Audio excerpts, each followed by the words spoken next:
পাখিরা বাবা নীল গেল চড়াই করতে। আর এইদিকে বাবা পিপিলিকা তখন নবী সুলাইমানকে বলতেছেন, বলে হুজুর গো এই একটা কথা বলবো বলবো মনে করছি গো হুজুর, কিন্তু কথাটা বলতে পারছি না। তখন বললে কি এমন কথা বলবি বল। পিপিলিকা জোরে বলুন সুবহানাল্লাহ। পিপিলিকা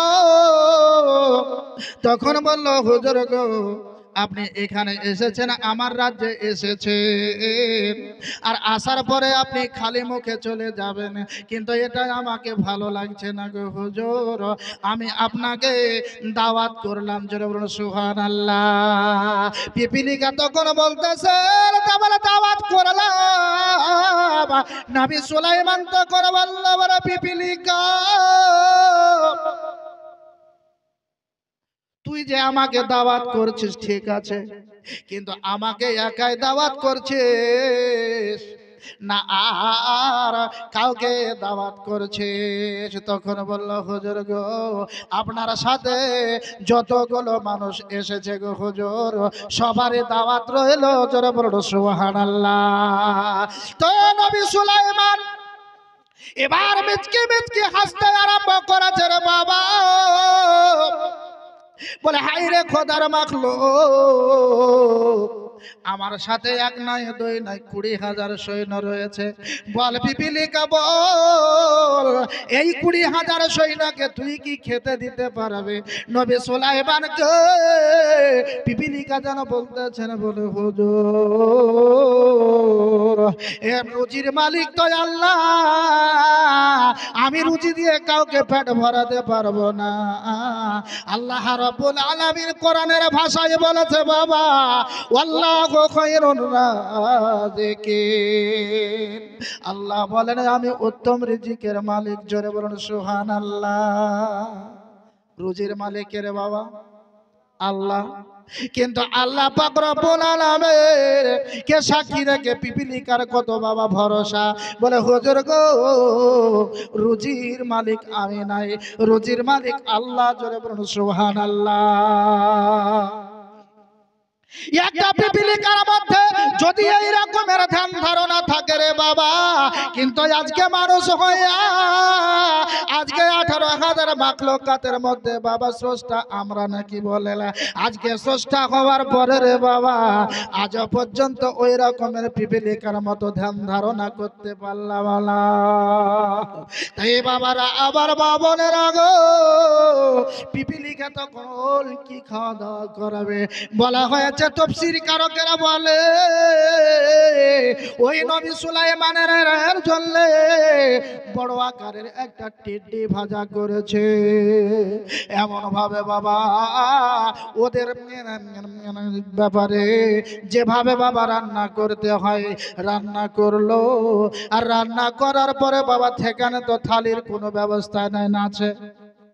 হ্যাঁ গো বাবা, থালির কোনো ব্যবস্থা নাই। এবার ওই পিপিলিকা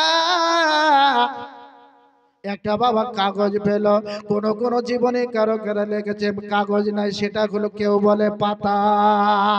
এবার ওই পাতাটার ডগা বাবা কাটলো, কাটার পরে পাতাটাকে টেনে নিয়ে চলে এসেছে, আর আসার পরে যেন ওই পিপিলিকাটাকে বাবা পাতার ওপরে রেখে দিয়েছে। পাতার উপরে রেখে দিয়ে আরো ও পিপিলিকা গুলা খঞ্চাই করে টানতে টানতে বাবা নিয়ে চলে আসছে। আসার পরে নবী সুলাইমানকে বলতেছেন, বলে ইয়া রাসূলুল্লাহ, ওগো নবী সুলাইমান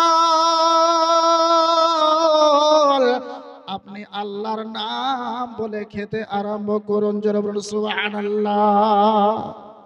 কি বললো? যে হুজুর আপনি আল্লাহর নাম বলে খেতে আরম্ভ করুন। আজকে মুসলমানের ছেলে বলেন তো বাপজি, আমরা অনেকে গার্জেন আছি, ছেলে মেয়েদেরকে এরকমের শিক্ষা দিই বা কি গো শিক্ষা দিই? বলে বেটা আল্লাহর নাম বলে খা, বিসমিল্লাহ বলে খা, এ কথা কি কখনো বলে?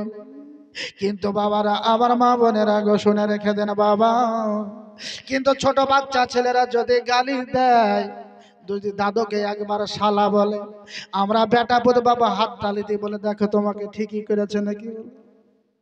কি গো বলে দেখো তোমাকে ঠিকই করেছে। কিন্তু না রে বাবা, আপনার উচিত ছিল বলে এটা তোর গালির লোক লাই রে বাবা, এটা হলো তোর দাদা, খবরদার দাদাকে গালি দিতে হয় না। এই রকমের শিক্ষা যদি বাবা আমাদের কাছে থাকতো তাহলে বাবা শিক্ষায় শিক্ষিত হতো। কিন্তু বাপজিরা আমার ভাইরা ওই রকমের শিক্ষা বাবা দিই না। নবী সুলাইমানকে ওই পিপিলিকা যখন বলল আল্লাহর নাম নিয়ে আপনি খান, এই নবী সুলাইমান পিপিলিকাকে বলল, পিপিলিকা বল আল্লাহর নাম নিয়ে যদি খায় বল খেলে পারে কি হবে? তখন বলল আল্লাহর নাম নিয়ে খেলে পারে হুজুর গো, ওই খাবারে বরকত না দিলে হবে। জোরে বলুন সুবহানাল্লাহ। একটা পিপিলিকার মধ্যে এই রকমের চরিত্র থাকে না বাবা, ওই পিপিলিকার কথা শুনে আমাদেরকে যদি ওই রকমের চরিত্রবান হতে পারে তাহলে আমাদের জীবন সার্থক হয়ে যাবে। না হবে না? ওই রকমের চরিত্রতে আজকে যদি আমরা চরিত্রবান হতে পারি আমাদের জীবনটা সার্থক হয়ে যাবে। তাই বাপজিরা আমার ভাইরা, আমি আপনাদের সকলকে বলবো আসুন একটু সংযত হই। আমরা সেই পিঁপড়ের চরিত্র, এই পিঁপড়ের ঘটনাটা আমার মতো মৌলভী সাহেব আজকে যদি মোটামুটি এখন যদি 11টা বাজে আরো 4 ঘন্টা চলার মতো ক্ষমতা আছে ইনশাল্লাহ আমার। তো কথা হচ্ছে বাপ, আমার সামনে হযরতকে উনি বসিয়ে রেখেছেন, আর তাকে বসিয়ে রেখে আমার আলোচনা শোভা পায় না। তবে যাই হোক, হায়াতে যদি বেঁচে থাকি আবারও আপনাদের সাথে কখনো সাক্ষাৎ হবে, কখনো মোলাকাত হবে। সেই দিন আমি আমার বিস্তারিত আলোচনা মন প্রাণ খুলে আমি আপনাদের